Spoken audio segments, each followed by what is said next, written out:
Hi, Patty. Hi, Tracy. How are you? I'm doing great. We're going Yes. on to the next chapter, are we? Yeah, we're moving into the next chapter of our pony story. This one's called Chapter 2 because we were talking about how our book has been broken into smaller sections and into what they call chapters. So this is Chapter 2, and they call the chapter School Pony. That's the title of this chapter. Hmm. I wonder what's going to happen. Can you remember what happened at the end of the first chapter, Patty? I think that if I remember correctly, Happy was wondering why his mom said that they might not be together. Yeah, that's right. And he's, And Diane was there looking at him, but I'm not sure why. hmm and he said that he still had a lot to learn because that's what Mrs. Shoemaker said. Is that her name? I think so. Yeah, Mrs. Shoemaker. So she said he still had a lot more to learn, but Happy really felt that he knew a lot already and didn't need to learn anymore. Yeah. So let's see what happens. Here it goes. It says, Happy couldn't believe it. Mrs. Shoemaker was going to sell him to Diane. Diane, who knew a lot about ponies. Happy's mom said that Diane was a teacher. You must understand that Diane's work is important, Happy, Gracie explained. It's her job to teach children how to ride ponies, and she teaches ponies to be good when children ride them. It's not an easy job. Hmm. Happy wasn't sure what his mom was saying. He already knew how to wear a saddle and a bridle. He could walk, trot, canter, and stop. What else could Diane teach him? A good pony is many things, Gracie said. A good pony isn't just good with one rider. A really good pony can be ridden by all kinds of different people. But I am good for Mrs. Shoemaker, Happy complained. Mrs. Shoemaker was the person who had taught Happy to wear a saddle and let someone sit on him. I don't need to know how to carry anybody else. Happy stomped his foot on the ground. Gracie gave her son a long look. Dear, you know that won't do. You need to understand that a pony does not just carry his rider, she said. A pony and his rider work together. I know, Happy grumbled softly, swishing his tail, but I work just fine with Mrs. Shoemaker. I don't see why I have to carry anyone else, and I definitely don't see why I have to live somewhere else.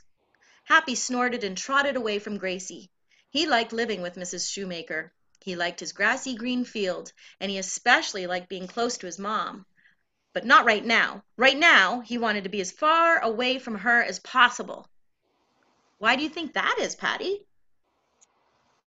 It sounds like he might be a little mad, but Hmm. he was quite happy where he was, and he thought he knew everything, like you had said, and he was happy just the way he was.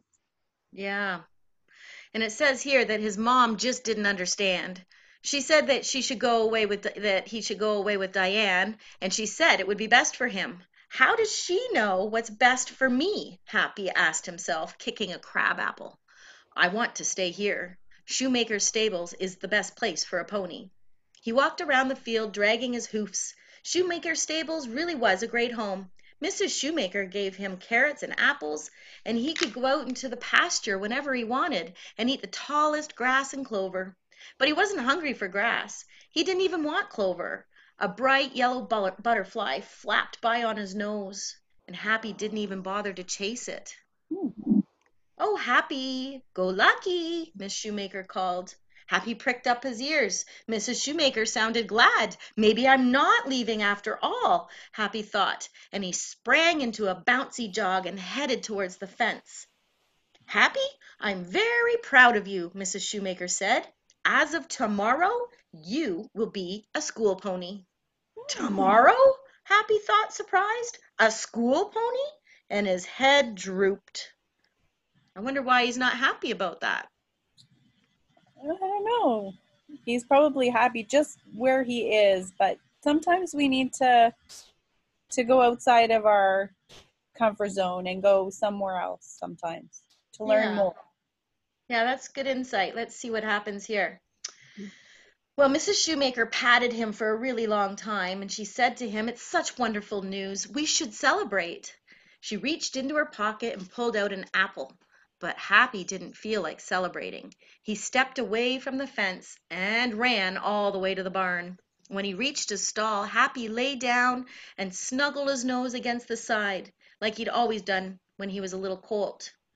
He breathed in the smell of the sweet straw. Then Gracie's head appeared over the stall wall. "Happy, dear," she said, "please know I wish you could stay. But the time has come for you to leave. You have so much to offer. Mrs. Shoemaker believes you will be a wonderful pony. I must say I do too." Gracie paused. "That doesn't mean I won't miss you. I will more than you know." Happy didn't want to listen, but his mom's words were warm. Her voice was kind, and he trusted her. "Many children will learn to ride with you, my son," Gracie said. "Being a school pony is an important job. Mrs. Shoemaker knows this, and I do too."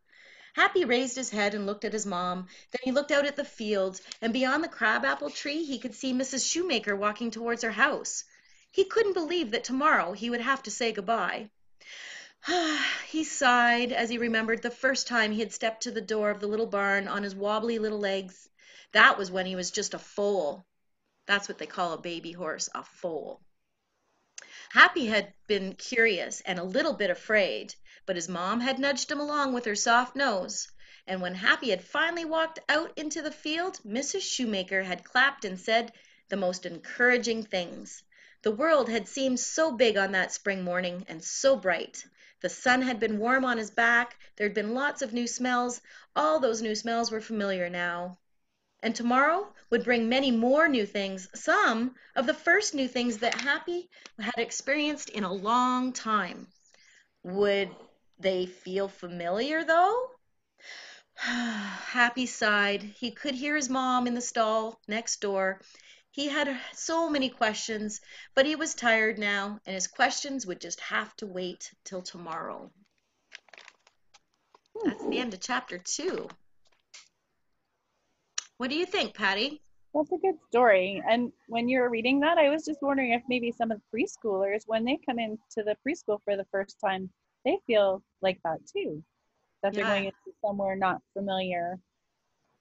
yeah, I wonder what how children work through that themselves, maybe with a little encouragement from their parents and some loving, caring teachers like yourself and I to greet them when they arrive. I sure hope Happy has somebody nice to greet him at his new place. Me too. Yeah.